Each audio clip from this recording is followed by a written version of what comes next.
got to shorten that up. That's way too long. It's good. It gives us a little bit of time to kind of shift and adjust. I know, right? That's good. That's all right. I'm fine. So I am going to see if I can share my screen here. Let's get that up and make this. This needs to be the one. No. All right. How do I do that?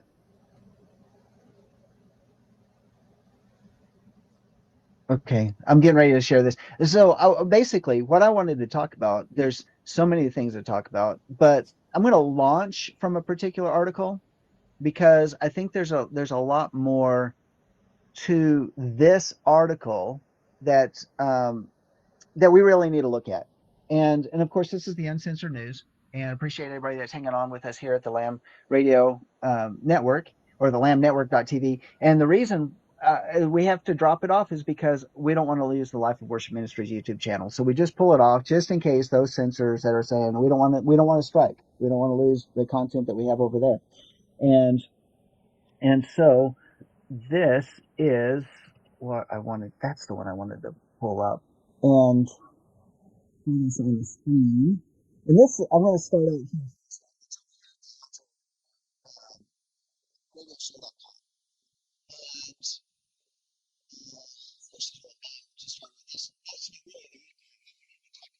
Wait a minute. It's worth saying if guns kill people, pencils misspell words, cars drive drunk, and spoons make people fat. That's really good. It really is.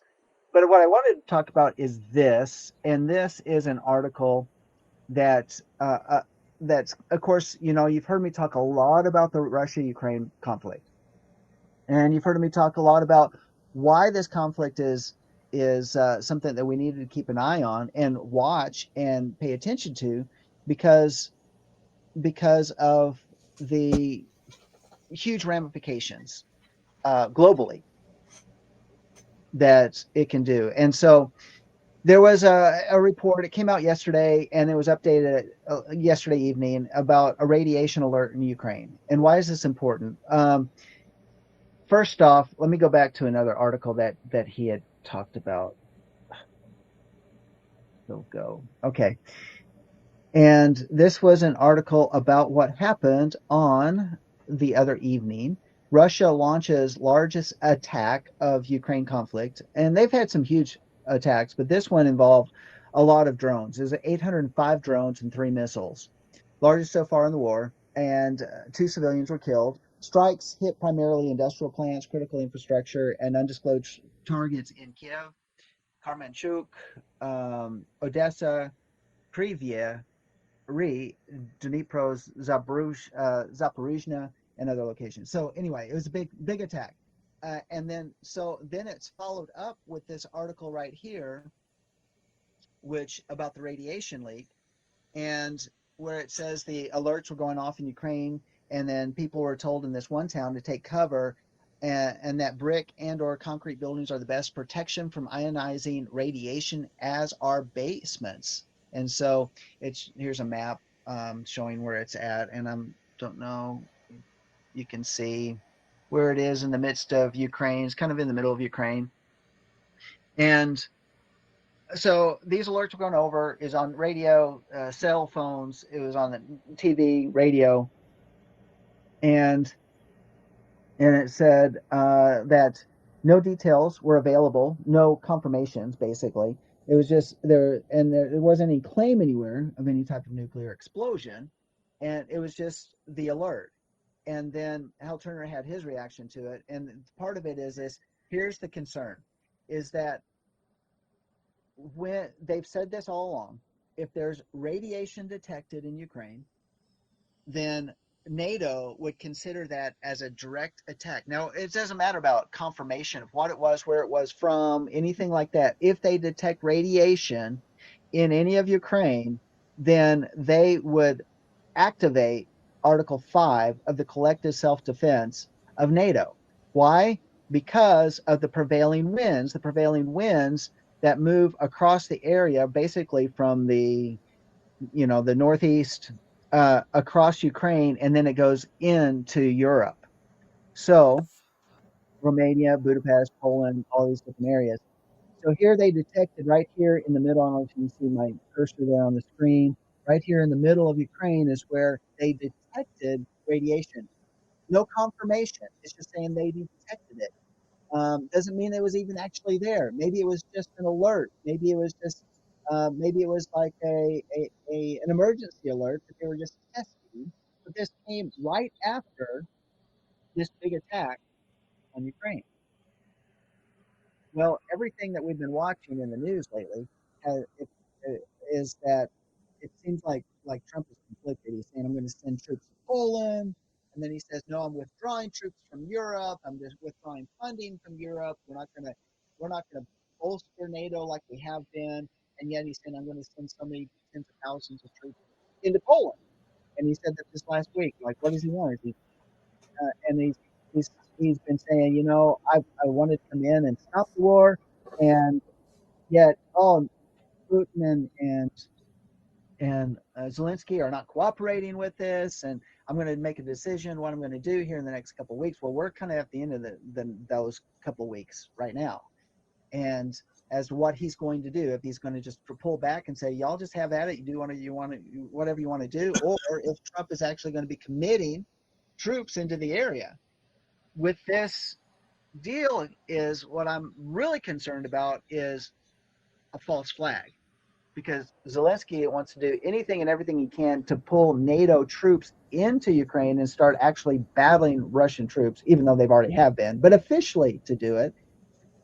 I'm really concerned about this. And we have General Kellogg, who's supposed to be negotiating with Zelensky um, to get him to agree to some type of peace deal to stop the war. But General Kellogg, from everything that I've learned on the backside of things, is that he's not a guy to be trusted. He's a deep state hack, kind of like a John Bolton type. Maybe not as aggressively like John Bolton, but he is he is all about supporting this conflict, because the whole idea originally was to that Russia be so weakened that they would come under the thumb of NATO, basically, that they would that Russia, they really want Russia to be broken up into multiple parts, and then for the West to go in and to steal all the resources of Russia, because it's resource rich. It's the richest nation in the world with resources, even greater than the resources of Africa. And Africa's got a lot of resources. So Russia's got a lot under the ground that needs to be developed.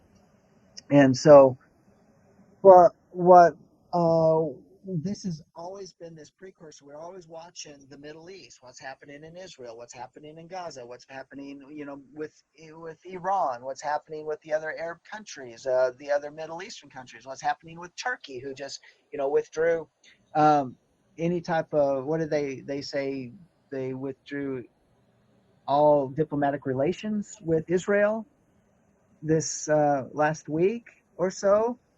And we do have that, and it is a boiling pot. It is where we're watching to see what's going to unfold, and the whole element, the ideas of Gog Magog and an Armageddon type of war, where there's an attack upon Israel, and the the Gentile nations come and trod under their feet Jerusalem. All of that type of stuff, we're watching that.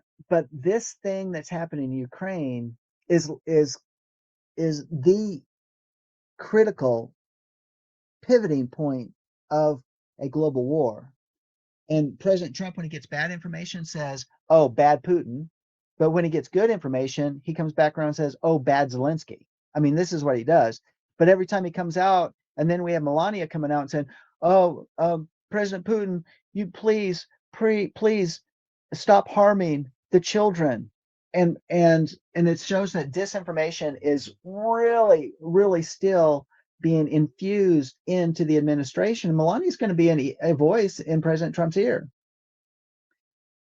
The concern is everything, when we're watching this war, when it comes to President Trump, if the deep state continues to have their way, it's setting President Trump into a place of what we would call failure, in my opinion. It's going to set him up to getting into a war that he said we should not be involved in. It's just setting us up as Americans to send our young men and women into an area to die for another people that we shouldn't even be supporting. It's setting President and all it takes is a false flag. Because what does the deep state want to do? What does the enemy of this nation, the globalists, what do they want to do to the United States? They want to weaken the United States. They want to bring the United States down. It goes all the way back to Obama. Obama said America should not be great. He said that. He said America should be brought down to be only equal with the other nations and not be a powerful nation among in the world. And there's certain things, being a powerful nation comes great responsibility, and yet on the other side, when President Trump came in, he is the disruptor. He disrupted their plans. He disrupted the complete downfall that the Obama Biden era was doing, destroying our rights, demoralizing the people, destroying our economy, taking out all of this, all the resources of our nation, and shutting those things down like oil, causing gas prices to go up, which causes food prices to go up, which causes everything else to go up, allowing America to continue to be raped by the other nations of the world. And here President Trump comes in, he opens up the energy markets again, he opens up the economy again, he's bringing in investors into the nation, he's bringing in tariffs to equal trade. You know, other countries have tariffs. So he was doing equal tariffs with other nations. And now that's being challenged and having to go to the Supreme Court because these are different things that are help just shots in the arm to do anything he can possibly do to save our economy and what's happening with our, but to derail it, there just needs to be a false flag. To derail it is one element of all these different things needs to fall through. What happens if the Supreme Court agrees with the lower courts and said, nope, Trump cannot put tariffs on other nations? Oh, they can do tariffs, but we can't. And when it's lawful for him to do it. What happens if there is a false flag in Ukraine and draws Americans into a war there in the soil of Ukraine and Russia? What happens? We know about the Dmitry Duduman prophecies. We know about how Dmitry Duduman talks about an attack from Russia, China, North Korea, Venezuela, Iran. What happens when these nations join together because of something that we escalated when we could have de-escalated because of these workings that are going on behind the scene, because of false flags, because all of Europe, no, not all of Europe, the leadership of Europe wants war with Russia. They won't back down. They won't stop. And then all this Russia hysteria has been going on. And people, even in our nation, still believe the Russia hysteria. Russia and the United States would make great business partners. But what's happened is it's pushed Russia into the arms of China, who is really the enemy of the United States, who, because of their stealing of our secrets through our research, our science, our industry, and how do they come up with their technology for their military and their air force, their naval? They come in and they come into our nation. They spy. They have their scientists, their interns working within our universities in their science departments in the science and development, research technology, and then they send it back to China. And all of a sudden, they've got jets that look like our F-35 fighters. They've got warships that look like our warships. They have the stealth technology. They've developed those things and how to um, um, contradict. I don't know what the right word is. Our technology. So Russia has been able to use what they've found and reverse engineer our stealth technology, and now our F-35s, our stealth jets show up on their radar because of because of reverse engineering and because of the information that they've been able to glean from the spy network. We push Russia into China's arm. China has sent tens of thousands across the border in the open borders of military age men that have now disappeared within the country. Who are these men?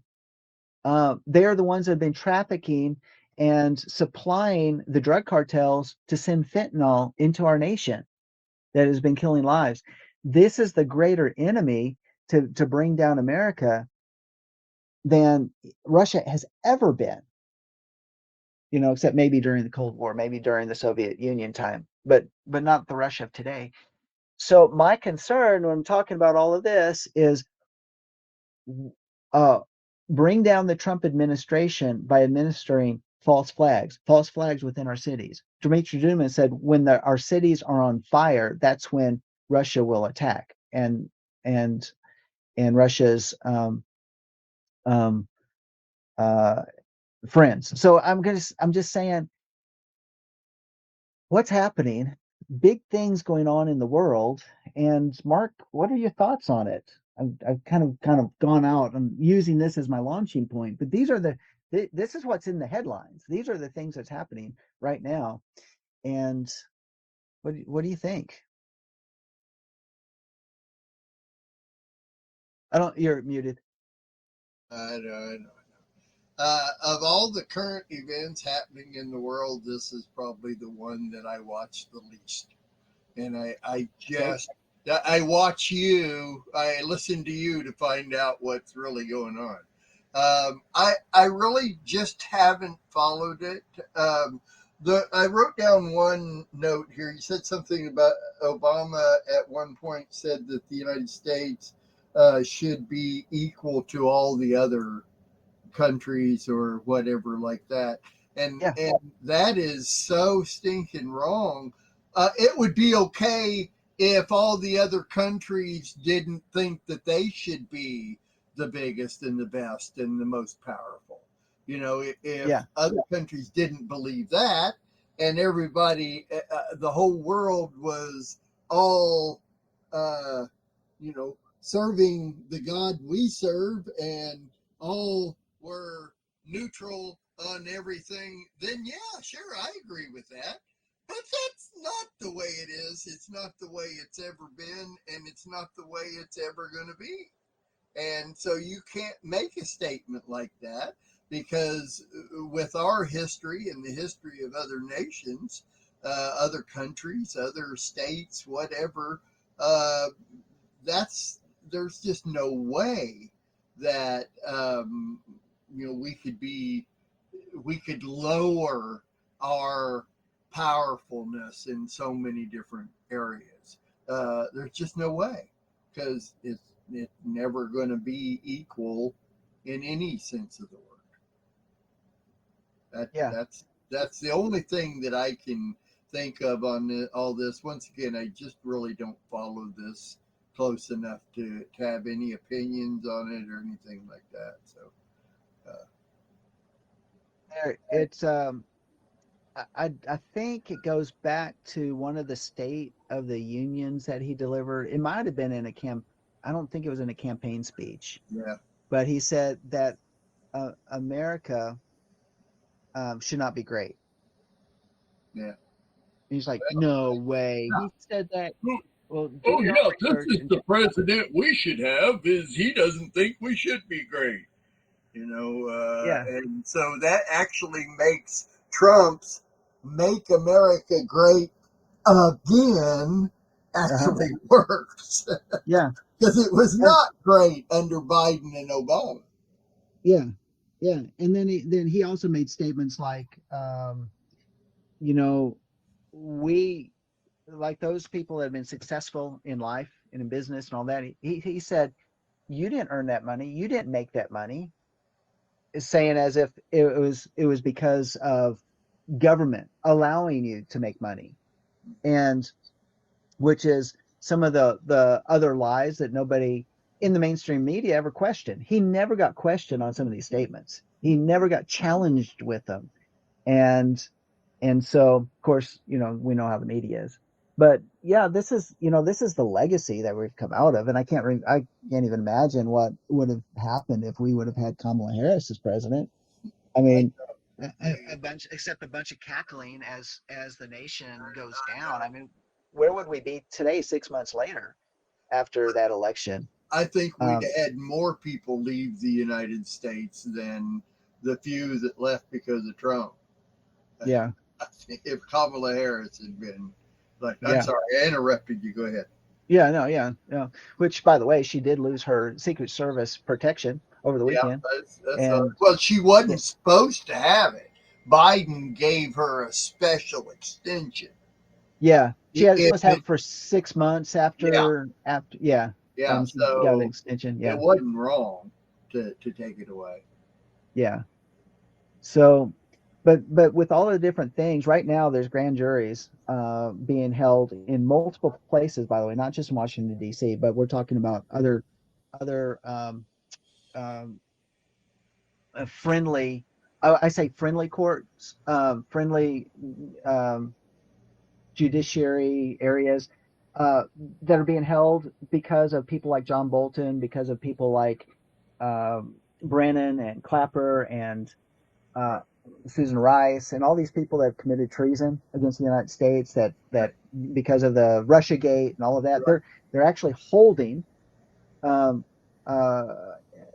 juries to take it to the next step. So we're actually seeing what should have been done under the first Trump administration, but it's actually being done. So I think we're going to start having some big legal proceedings. Have you ever watched Larry O'Connor? He has a YouTube channel. I don't think so. He does about a 22 minute little show.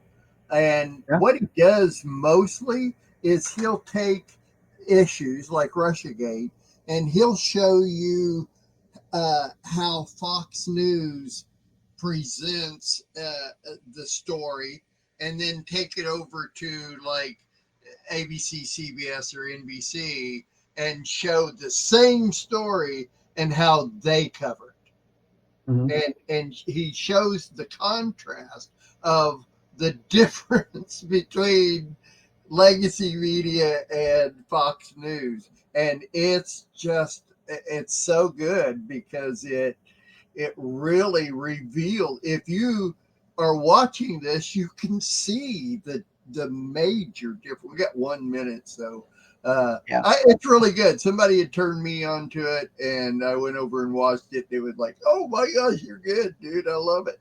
You're showing the extreme difference in how they cover all the issues. So anyway, that's great. Great point. I'm going to let that be the last word. Mark, thank you for being part of the Monday Reason this week. Love it. And y'all willing, we'll have Eddie and Tammy back with us next week. But it's great to be back again, and appreciate the platform. We can come out and talk about all of these different things.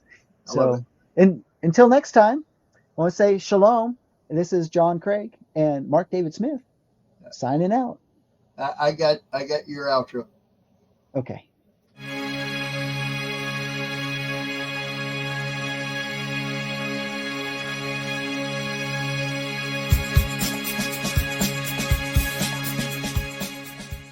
If you missed today's show or want to watch it again, or want to tell someone where they can watch this episode, go to lambnetwork.tv, where you will find this show and all the other live Lamb show archives in the on-demand section of the website.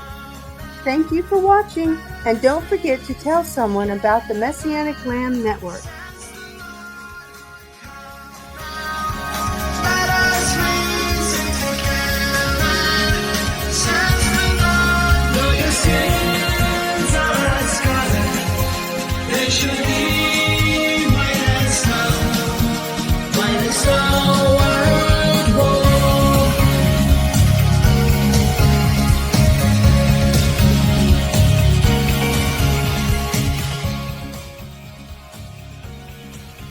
We are richly blessed to bring you what we believe is the fullest, most diverse, and yet up-to-date progressive teachings, discussions, and prayer programming you can find anywhere on this planet. Be sure to take the tour of the LambNetwork.tv website. I'm Tammy Knowles-Johnson, thanking you for joining us on the Messianic Lamb Video Network.